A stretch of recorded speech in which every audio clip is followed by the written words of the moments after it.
Witness ka ba o hindi? Saksi lang po ako nung nakakita ko ng tao nung hindi pa nangyayari ang sunod. Namukhaan mo ba yung suspects? Namukhaan mo? Opo.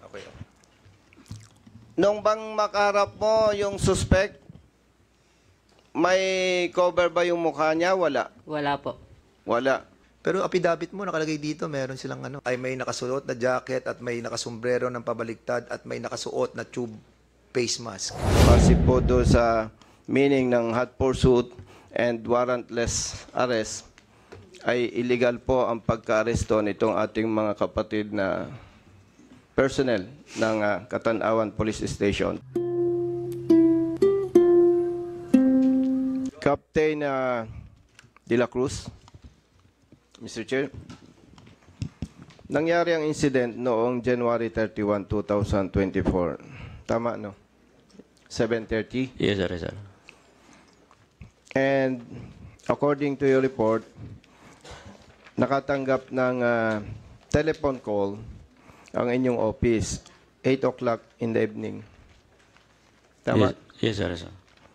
So 30 minutes after the incident. Yes, sir. So ikaw kasama ng iyong PNCO nag-proceed sa site of incident. Tama? Yes, sir. Then after that, immediately nag-request kayo ng dragnet operations do sa mga kalapit na police station. Tama ba? Yes, sir.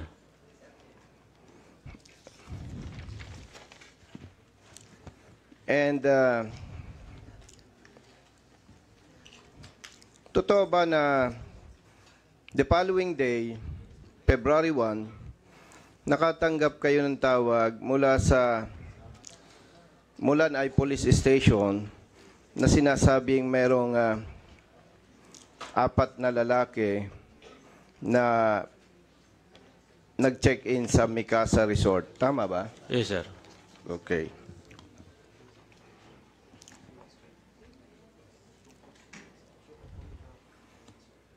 So, nung nag-conduct ba kayo ng investigation doon sa site of incident, naabutan nyo ba yung mga sinasabing witnesses o driver, conductor, and passengers? Tama? Opo, sir. Nabuto namin, sir.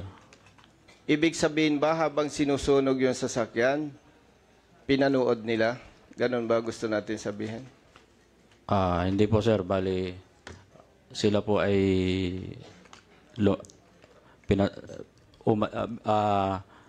nung nasusunog po yung sasakyan, sila po ay pinapunta sa likod, tapos, and then, yung po ating mga victims is tumakbo po na papalayo, sir.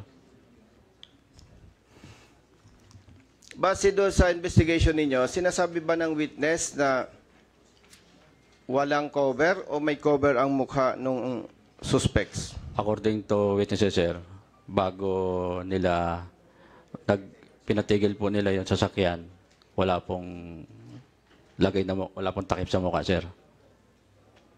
Then, nung nagsunog na, Nung umakit na, sir, kasi may dalawang umakit, sir, may umakit po sa sasakyan, sir, naglagay na po, sir, ng takip sa mukha, sir. okay. So, base doon sa na-receive ninyong information from Mulanay Municipal Police Station, noong February 1, 2024, nag-proceed kayo, ikaw at ang tauhan mo, sa Mikasa Resort. Tama? Yes, sir. At nakausap mo doon itong sinasabing 4 na suspects. 4. Yes, sir. Okay. Totoo ba na nung makaharap mo, ninyo, pinictura ninyo itong sinasabing suspect? Yes, sir, but may permission No. ka. Yes, sir. Kung ano lang, Mr. Chair, yung tanong natin, yun po ang sagutin. Yes, sir. Pinicturan mo itong 4 na tao. Yung kasamahan ko po, sir, na pala, sir. Okay, sige. At ginawa ninyo yon base na rin sa sinasabing information ng witnesses na 4 ang nagsunog. Tama ba? Yes, sir. Yes, sir. Okay. Then, Mr. Chair, after mapicturean ng personnel ng Katanawan Police Station, yung mga suspects, bumalik na kayo sa police station, tama? Yes, sir. At yung mga pictures, ipinakita ninyo doon sa witnesses. Opo, sir. Then after that, bumalik uli kayo sa Mikasa Resort. Yes, sir. At in-invite ninyo yung 4 na suspects. Opo, sir. Then iniharap uli ninyo sa witnesses. Yes, sir. Then after that, mula sa imbitasyon, inaresto na ninyo yung 4 na suspects, tama? Yes, sir. Okay. Now, Chief of Police, Captain De La Cruz, inaresto ninyo yung 4 na suspects. Warrantless arrest, no? Yes, sir. Walang warrant, di ba? Yes, sir. Yes, sir. Ano ba yung mga grounds para arestuhin natin ang individual or suspect without warrant? Pwede mo bang banggitin dito sa committee? Ay, sir. Bali doon sa pangyayari, sir. Hindi, pakibanggit mo, ano yung mga grounds para arestuhin mo yung tao o yung individual or suspect without warrant?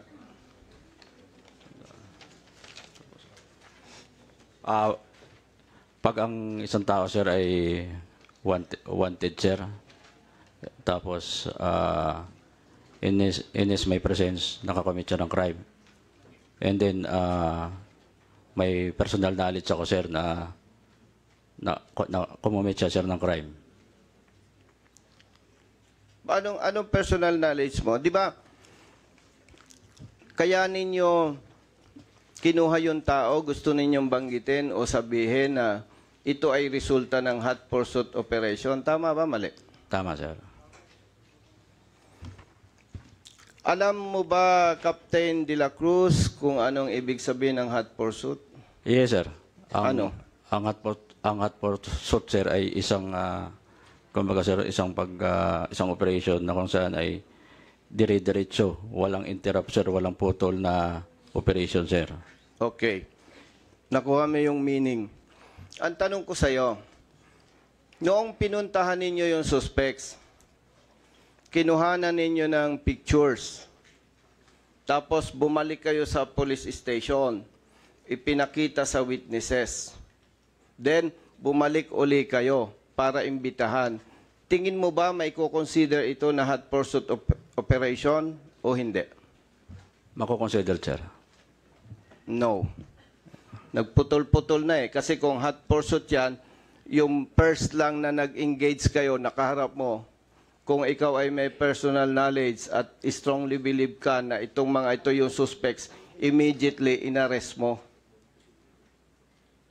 So, for me, with respect to Honorable Chair and other members of this Honorable Committee, illegal arrest ang ginawa ninyo. Nandiyan ba yung mga witnesses, Mr. Chair? Pwede po bang makausap yung... Yes, we have invited the witnesses. They are here. But of course, for their protection as well, no? Kasi may ibang other issue that we have to consider as well, no? So, yung identity na lang nila, we will be concealing for the meantime, no? Yes, thank you, Mr. Chair. Tanong mo na lang kung ano yung identity na Yung first suspect. witness, Witness na sinasabi mo. Sige, go kapatid, ahead. ikaw, first witness, yung katabi ng pulis. Ito na lang first. Yan, ikaw, taas kamay mo. Yes. Nakita mo ba yung suspects na nagsunog? Yes or no? No, sir, no. Witness ka ba o hindi? Saksi lang po ako nung nakakita ko ng tao nung hindi pa nangyayari ang sunog. Saksi ka. Ikaw ba yung... Ano bang pangalan mo, kapatid, Mr. Chair? Chief of Tanod lang po ako. Tanod ka. Okay. Anong pagkakaalam mo? Bakit ka nandito? Ano yung... Pwede mo bang banggitin? Maikli lamang. Pinunan po ako nilang salaysay. Tungkol lang po dun sa aking nakita. Anong nakita mo, kapatid? Nung po ako'y dumaan, may 3 lalaki po sa side ng kaliwang kamay Mr. ko. Chairman, sorry for the indulgence. I would like to remind my good friend Congressman Busita na kailangan protektahan natin yung pangalan, identity ng ating witness. Okay.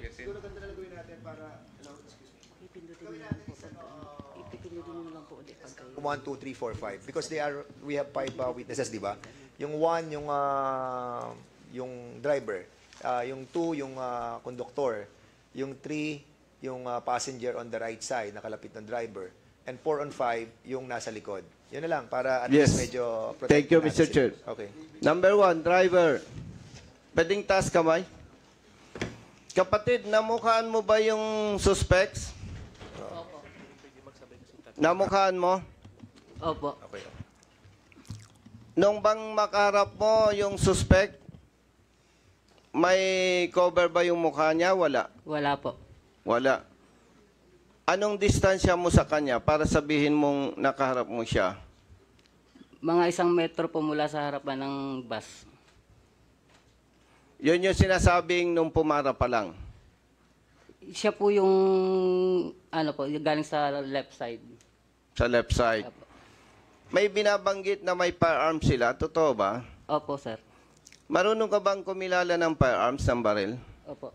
Sa tingin mo, yung baril na dala, 45, 38 o anong klaseng baril? 45 po, sir. 45. Yung nakita mo ba, pwede mo bang i-describe? Mataas, maputi, o ano ba? Ang nakita ko po, sir, yung nagpababa sa akin sa driver side, mababa lang po siya, tapos nakasalamin po. So may 45 siyang dala. Opo, opo. Kaliwa, kanan. Kanan po. Kanan. Yung conductor.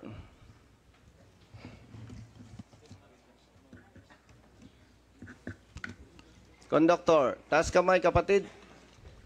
Nung makita mo yung suspect, may cover ang mukha, wala? Wala po. Wala. Saang parte doon sa insidente, saang parte mo nakita yung sinasabi mong suspect na walang cover? Sa kanan po. Sa labas ng bus. Opo. Tama? Mga anong distansya mo? Siguro po mga mga 3 meters. May baril din ba? Wala. Meron po. Anong baril niya? 45 po. 45. Third witness. Kapatid, taas kamay. Pasahero ka ba? Yes, Your Honor. Okay. Nung makita mo ba yung suspect or suspects, may cover ang mukha? Wala. Wala po. Nung makita mo, nasa ang party siya, sa loob o sa labas ng bus? Habang nananakbo po kami, may 3 lalaking nakatayo sa kanang bahagi at sa kaliwang bahagi po. Habang ay isa. nananakbo, Habang nananakbo po kami, nananakbo, nakikita na po. habang nananakbo ang bus o Yes po, ang bus, minibus, ay meron na po kaming nakitang 3 lalaki. Meron na po akong nakitang 3 lalaki sa kanang bahagi at 1 lalaki sa kaliwang bahagi. Kita po kasi siya sa light nung ilaw, nung bus. Kasi po ako nasa harapan. nakita mo dahil doon sa ilaw? Opo. Okay. May baril din, lahat ba sila may baril? Wala. Nung sila'y nakatayo po dun, sir, edi habang nananakbo, nakatayo lang po sila, wala po akong nakitang baril. Saka ko lang po nakita yung baril nung pinababa na po kami. Nakita ko po yung 2 baril sa may pinto. Nakatutok po So, na ibig mo pinababa sabihin, kami. nung pababain kayo, hawak nitong mga suspects yung firearms sila. Opo, Your Honor. Nung bumaba na kayo, may cover na yung mukha o wala pa? Actually, Your Honor, nung bumaba ako, hindi ko po nakita kung may cover or wala yung kanilang mukha kasi po, na-tense na po ako dun sa 2 baril na nakita ko nung pagbaba ko ng pinto. Okay. So, nung mag-conduct ng investigation yung police personnel ng Katanawan, balikan ko lang, Mr. Chair, nadatnan kayo doon sa vicinity, doon sa pinangyarihan ng pagsunog. Tama ba, witness? Kami po ay tumakbo din, bumalik lang po kami doon sa crime scene, dun sa area nung may bumbero na pong dumating. Mas nauna po kasing dumating ang bumbero. Okay. Mr. Chair, pansamantala, doon lamang po ako. Ulitin ko lamang po, sa pagkaintindi ko po, di ko alam kung sasang-ayon yung Honorable Chairman and other members of this committee. Nakikita ko po, base po doon sa meaning ng hot pursuit and warrantless arrest, ay illegal po ang pagka-aresto nitong ating mga kapatid na personnel ng Katanawan Police Station. Thank you, Mr. Chair. Thank you so much. Okay. May nadinig lang ako kanina si ano yan, yung conductor, si witness number 2. Kasi you have mentioned that according sa sinabi mo kanina, wala silang mask. Is that right? Opo. Pero affidavit mo nakalagay dito, meron silang ano nakalagay dito that ay may nakasuot na jacket at may nakasombrero ng pabaliktad at may nakasuot na tube face mask. Yun na po yung umakyat po sila. Nung umakyat na sila, Opo. naka-tube mask na sila. Opo. Okay, so pagpasok nila doon sa loob, naglagay na sila ng tube mask. Opo. Ayun, liliwanagin mo kapatid ha, kasi iba yung interpretation sa amin kanina nung sinabi mong wala eh. So nakita mo nung nasa labas, walang suot. Opo. Tapos nung pumasok sila, isinuot na nila. Opo. Ayun, okay. At least naklaro. I was thinking that you were lying a while ago, but at least na-clarify. Okay, next interpolator will be Deputy Majority